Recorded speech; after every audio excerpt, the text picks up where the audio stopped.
The Dragon and the Prince. Once upon a time, a dragon swallowed a handsome prince. Down the prince fell into the warm confines of the belly of the beast. There was room in the belly, enough space for the prince to make a home. So he did, for a while. There was no need to fear others anymore, because the fire spewed from the dragon's mouth kept everyone else at bay. The prince could rest, with only the darkness of his thoughts to keep him company. One day the prince realized that he yearned to see the light once more.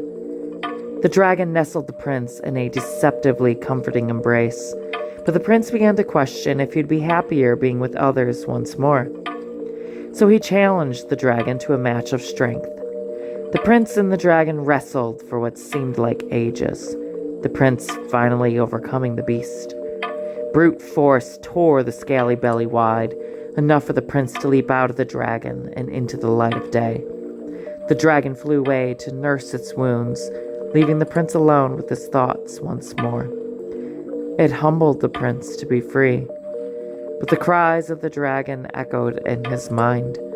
The prince knew that someday the beast would return. As time passed, the power of the beast over the handsome prince began to subside.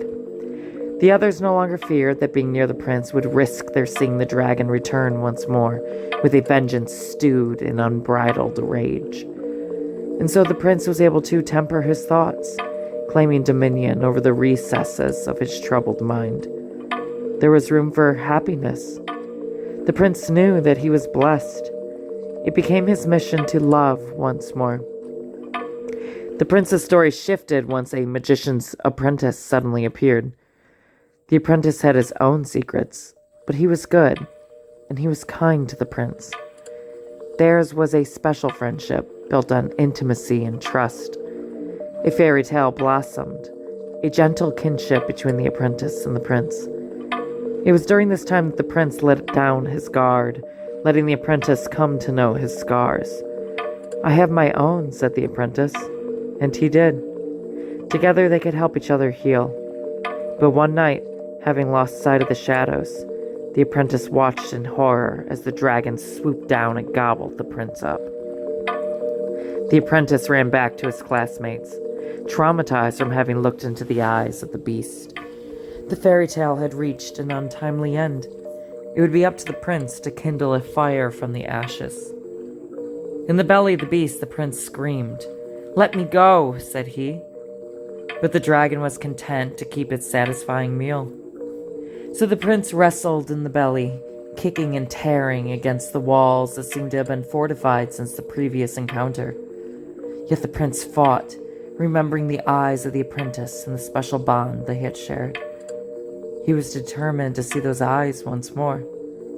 The prince fought with vigor, finally able to claw through the walls, leaving a bloody mess that would never be able to fully heal. The dragon howled at the prince, sending a message to the burning of its coal-red eyes. "I will return," the eyes seemed to say. This the prince knew well, and the prince knew that the vengeance of the dragon would continue to escalate. If he was going to survive amongst the others, the prince would need to be ready, and he would have to muster great strength. Fortunately for the prince, he wouldn't have to go it alone. The prince and the apprentice made amends, forgiveness a virtue that the apprentice had learned from the sages. And so the two were able to grow alongside one another, the prince sharing his creativity, the apprentice sharing the magic he had learned. Though the prince felt ashamed to be haunted by the beast, the apprentice held his hand. "We will fight it together," said the apprentice to the prince. And so they did, each time the dragon made an unwelcome return. The apprentice was moved by the strength of the prince to battle such a relentless beast. The dragon grew stronger each time its belly was torn asunder, requiring more willpower from the prince each time he was consumed by the beast. A cycle of battles ensued, each one strengthening the dragon yet weakening the prince. The apprentice held his hand, understanding how difficult it was for the prince to battle such a formidable enemy time and again. The apprentice was determined to stay, but he was growing scared of the coal-red flickers in the eyes of the prince. Without the prince knowing, the apprentice called on his classmates to help fight for the prince. The apprentice knew that he could not save the prince on his own. He grew increasingly desperate, watching the skies for signs of the dragon's approach. Whispers in the shadows and mirages in the light began to taunt the apprentice, who tried to use his magic to make the anxieties disappear. But the apprentice could not deny the reality. Something dark was closing in on the prince, and the apprentice began to worry that the dragon was living amongst them. Indeed, there the dragon was, lurking in the shadows, waiting for its time to pounce. It was a clever beast, feeding off the insecurities of the prince and the waning resilience of the magician's apprentice. The dragon could sense that the apprentice was losing his power, the knowledge of the sages reaching a limit. The apprentice, too, felt his magic beginning to fail against the might of the beast. And as the dragon attacked again and again, the skies blackened, and the light within the apprentice began to fade.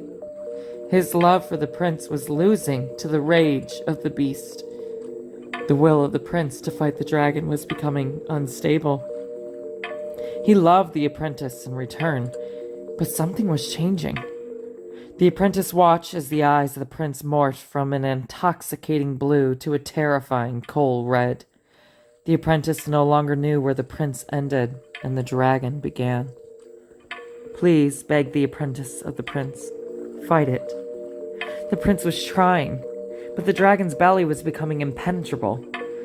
The apprentice ran to his classmates, and they summoned all their powers, desperate for their magic to save the prince. The apprentice believed in the prince. He believed that the prince could save himself. He didn't want it to be true, that a farewell was approaching. But the dragon could smell the pain and the trauma.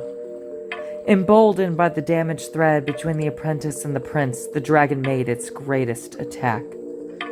Out of the dark abyss, the dragon flew towards the prince, its howls and screams filling the skies with fright. Fire streamed from the dragon's mouth. The apprentice raced desperately towards the prince. "Take my hand," the apprentice cried towards the prince. But before the prince could entwine his fingers with those of he whom he loved so much, the fire formed a wall between the star-crossed lovers. The dragon cackled as the flames reached higher, the tough layers of scales and the beast blinding the apprentice as they reflected the punishing light. "Please," cried the apprentice, "let him stay with me." But the dragon was merciless, blood like tar flowing across its murderous teeth, its putrid breath dizzying the apprentice with the noxious odor of hellish sulfur. The dragon seemed to mock the apprentice, knowing that it had won against the feeble magic that it had drained from the desperate boy. The dragon screamed into the night, going in for the kill, and the apprentice could do nothing but watch as the dragon gobbled the prince up once more. The apprentice could hear the cries of the prince as the dragon flew off into the night, towards a hidden place where it could rest and hold the prince tight in a disgusting embrace. The fires burned themselves out, leaving charred remains of the ground where the apprentice and the prince had once grown such beauty. With acidic tears burning through his eyes, the apprentice ran to where the prince had been standing while the dragon closed in. The apprentice found footprints dug deep into the ground, a gentle reminder that the prince had indeed been there. One day, thought the apprentice, one day he might escape. Light eventually tore through the sky, illuminating a path through the darkness. The apprentice returned to his classmates, taking their hands in stride as they embraced his broken heart. The footprints began to fade. The apprentice would have to rely on memory. It hurt him so much to say goodbye. He would never be the same. And so a new story began to write itself, leaving the magician's apprentice to forever grieve the loss of the handsome prince to the belly of the beast.